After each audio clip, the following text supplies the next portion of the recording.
ये कहानी शुरू होती है कराची के गुंजान आबादी से, जहाँ एक आम से घर में एक लड़का रहता था, साहलिया आसिफ। साहलिया कोई आम लड़का नहीं था। इसकी दोस्ती किताबों और रियाजी के मुश्किल सवालात से थी। इसने 2016 से 2018 तक इंटरनेशनल मैथ ओलंपियाड में पाकिस्तान की नुमाइंदगी की। आज हम बात करेंगे कि साहलिया आसिफ ने कैसे स्टडी की, कैसे AI टूल कर्सल को डेवलप किया और कैसे एलोन मस्क के साथ $60 बिलियन की डील की। उसकी मैथ स्किल्स इतनी स्ट्रॉन्ग थी कि वो MIT स्टूडेंट था, जहां दुनिया भर से सिर्फ 3 से 4% स्टूडेंट्स ही एक्सेप्ट होते हैं। और यहाँ से असली कहानी शुरू होती है। MIT में हर कोई जीनियस होता है, पर कोई कुछ यूनिक करना चाहता है। साहलिया ने वहाँ 3 दोस्तों के साथ मिलकर सोचा एक AI आर्टिफिशियल इंटेलिजेंस जो दुनिया का फ्यूचर था। पहले उन्होंने एक AI प्रोवाइड सर्च इंजन बनाया, लेकिन फिर उन्होंने देखा डेवलपर्स और प्रोग्रामर्स कोड लिखते वक्त इतना टाइम वेस्ट करते हैं, बार बार टाइपिंग करते हैं, एरर फिक्स करते हैं। और फिर इनके दिमाग में एक आइडिया आया, अगर AI खुद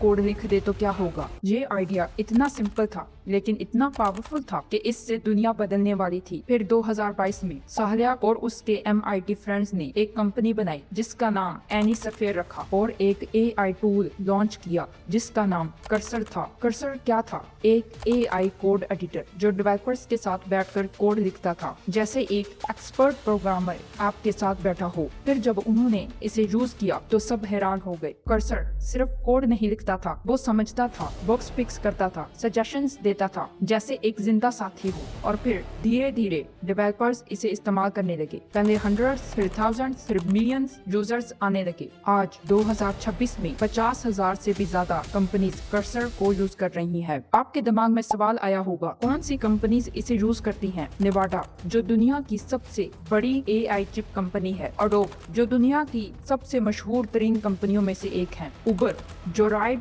शेयरिंग जाइंट है, शॉपिफाई जो ई-कॉमर्स प्लेटफॉर्म है। मतलब दुनिया भर की सबसे बड़ी टेक कंपनीज कर्सर पर डिपेंड हैं। और कर्सर का रेवेन्यू $2 बिलियन पर ईयर है। हाँ, आपने बिल्कुल सही सुना। एक सेटअप जो 4 कॉलेज फ्रेंड्स ने मिलकर बनाया, हर साल $2 बिलियन कमा रहा है। नवंबर 2025 में फंडिंग राउंड हुआ जिसमें $2.3 बिलियन मिले और इसके बाद कंपनी की वैल्यू बन गई $29.3 बिलियन।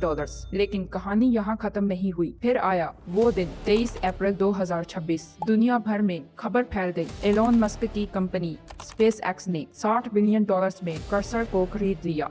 एलोन मस्क जिसने टेस्ला, SpaceX और स्टारलिंक बनाया, वो खुद साहलिया के सेटअप के पीछे आया। SpaceX ने कहा कर्सर का लैंडिंग प्रोडक्ट और मिलियन स्ट्रॉन्ग डेवलपर के बेस पर अगर इसे SpaceX के क्लोसेस्ट सुपर कंप्यूटर्स के साथ कंबाइन करें तो हम दुनिया का सबसे पावरफुल AI मॉडल तैयार कर सकते हैं। और डील सिंपल थी, अगर SpaceX कर्सर को हासिल करता है तो $60 बिलियन देगा, और अगर नहीं तो भी पार्टनरशिप के लिए $10 बिलियन देगा। जब ये खबर पाकिस्तान में आई तो पूरे मुल्क में जश्न था। Umar Saif, former IT minister, ने कहा, ये है वो रॉयल मॉडल जो पाकिस्तान की यूथ को चाहिए। प्रॉपर्टी डीलर्स नहीं, टैक्स चोर नहीं, किराया लेने वाला नहीं, बल्कि एक सेल्फ मेड मिडिल क्लास लड़का जो कराची से निकला, MIT गया, दुनिया बदल दी। सिर्फ 26 साल की उम्र में साहलिया आसिफ बिलियनियर बन गया, और वो भी अपनी मेहनत से, अपने दिमाग से, जो इक्वेशन सॉल्व करता था और फिर दुनिया को कोड लिखने का नया तरीका सिखा दिया, जिसने प्रूव कर दिया कि टैलेंट, मेहनत और विजन के आगे कोई बॉर्डर नहीं। कराची से MIT तक, MIT से सिलिकॉन वैली तक, और अब $60 बिलियन की डील तक। ये थी कहानी एक कराची के लड़के साहलिया आसिफ की। मिलता हूँ नेक्स्ट वीडियो में, तब तक के लिए अल्लाह हाफिज।